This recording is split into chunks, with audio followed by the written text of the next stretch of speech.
एक छोटे से कस्बे में अर्जुन नाम का एक लड़का रहता था। उसका परिवार बेहद गरीब था। पिता दिहाड़ी मजदूरी करते और मां घर घर जाकर काम करती थी। पैसे इतने कमाते कि कभी 2 वक्त का खाना भी पूरा नसीब नहीं होता था।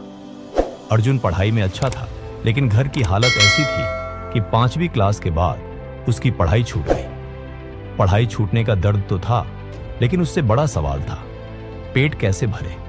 यहीं से अर्जुन ने रेलवे स्टेशन पर जूते पॉलिश करने का काम शुरू कर दिया। सुबह सुबह स्टेशन पर बैठ जाता, लोगों के जूते साफ करता और शाम तक थोड़े बहुत पैसे कमा लेता।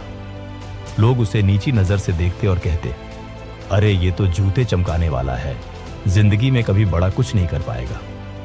अर्जुन चुप रहता, लेकिन उसके दिल में एक चिंगारी जल चुकी थी। एक दिन अर्जुन ने एक अमीर आदमी के जूते पॉलिश किए। वह आदमी बोला, बेटा, काम कोई छोटा नहीं होता, लेकिन अगर तुम्हें आगे बढ़ना है तो हमेशा यह सोचो कि मैं इस काम को और बेहतर कैसे कर सकता हूं। उसकी बात अर्जुन के दिल में उतर गई। वह सोचने लगा, मैं जूते साफ कर सकता हूं तो क्यों ना मैं जूते ठीक भी करूं, और अगर मैं जूते ठीक कर सकता हूं तो शायद मैं खुद जूते बना भी सकता हूं। यह विचार उसकी जिंदगी का टर्निंग पॉइंट बन गया। अब अर्जुन स्टेशन पर सिर्फ जूते पॉलिश नहीं करता था, वह फटे जूते इकट्ठा करने लगा। यात्री अक्सर पुराने जूते वहीं फेंक देते थे। अर्जुन उन्हें उठाता, घर ले जाता और रात रात भर उन्हें सीनता और नया रूप देने की कोशिश करता। धीरे धीरे उसने सीखा कि जूते कैसे बनाए जाते हैं, कैसे सिए जाते हैं, कैसे चमकाए जाते हैं। कुछ समय बाद उसने ऐसे जूते तैयार करने शुरू किए जो बिल्कुल नए जैसे लगते थे। अब जब वह स्टेशन पर बैठता तो लोगों के जूते पॉलिश करने के साथ साथ अपने बनाए जूते भी बेचता। लोगों को उसके जूते पसंद आने लगे, क्योंकि वे सस्ते भी थे और टिकाऊ भी। अर्जुन ने धीरे धीरे पैसे बचाए और एक दिन स्टेशन के पास एक छोटा सा ठेला लगा लिया। उस ठेले पर वह खुद के बनाए जूते बेचता।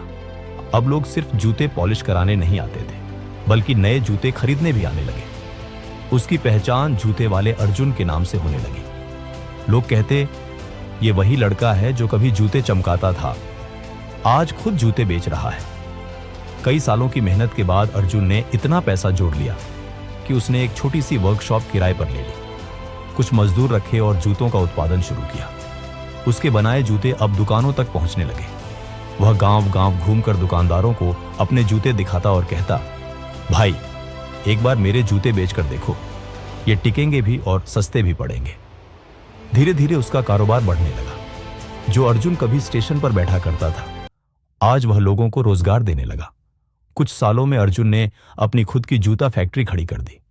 उसके ब्रांड के जूते अब शहर के बड़े बड़े शोरूम में बिकने लगे।